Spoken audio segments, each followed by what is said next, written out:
Chapter 3 Stolen Turtles.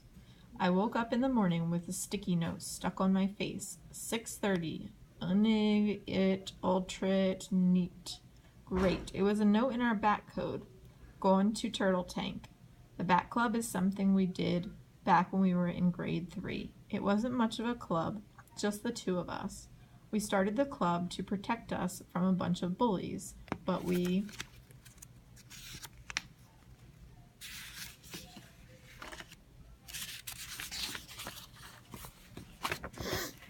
caught some crooks and got our picture in the newspaper 3 times. I jumped up and pulled on my bathing trunks and t-shirt. Then I ran out the door and down to the beach. Wait a minute, why was I running? It was only 7:30 and the heat was already a killer. I slowed down, way down. Hey, Sam, Simon yelled when he saw me. Working on your science project? I asked. Nah, I just really like these turtles. Manny's been telling me lots about them. I looked at Manny. Sorry about Simon. He's a nerd.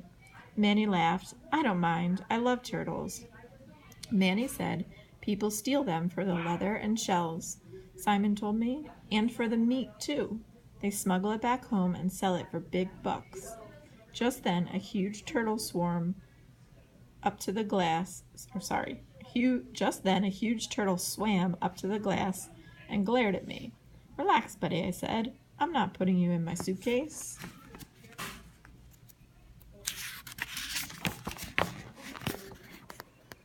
The resort has this tank so tourists can find out about the problem, Manny explained. If you ever see turtle stuff at home, don't buy it. Just then, Harry the ape came down to the beach. He was as rotten this morning as he was last night. Hey, Manny, steal anything yet? I saw Manny clench his fist, but he just turned and walked away.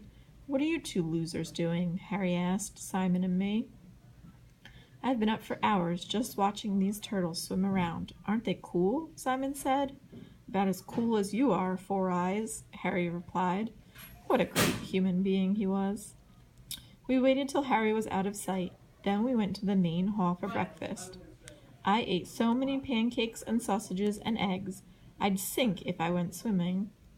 While we were eating, birds landed on our table, looking for any crumbs. Cats wandered around, grabbing anything that fell on the floor. I burped a few times, pancake burps, and then we went down to the kids' club. Boss gave us a few choices for the day. You can learn to scuba dive, and then you can go out to the pirate ship, Boss said. Yeah, and get eaten by sharks, Harry told us. Boss ignored him. Or you can swim with the stingrays. Yeah, and get stung to death, Harry said. Boss sighed. The stingers have been removed. No thanks, I said with a shudder. Or you can go to the bat caves, Boss added. What? Simon and I looked at each other. Bat caves? We asked. There are dozens, probably hundreds of bat caves around here. You can take a tour of one if you want, Boss explained. Simon and I looked at each other again. When we started our bat gang, we learned lots about bat caves. I mean, if you're going to be a bat, you've got to know a few things about them.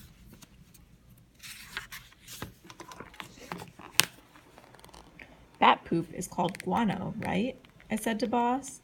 And there's lots of guano in a bat cave. You can die if you don't wear a gas mask. Boss nodded. Very good, Sam. A fungus can grow on guano that is dangerous if you breathe it. But our tours don't go very far past the cave entrance. You won't die. Too bad, said Harry. There's a tour leaving in an hour, Boss told us. I answered for both Simon and me. Sign us up. Then Simon and I ran out and headed down the beach to our room. As we got closer to the turtle tank, we saw a crowd of people. Why are the police there? Simon asked. We hurried over to see what was going on. The story was simple. 4 turtles were missing. Someone stole them during the night. The police were asking if anyone saw anything. That's when Harry spoke up. I know who did it. Oh, great. I knew what he was going to say. He was going to blame Manny. But I was wrong. That guy did it, Harry shouted. And then he pointed right at Simon.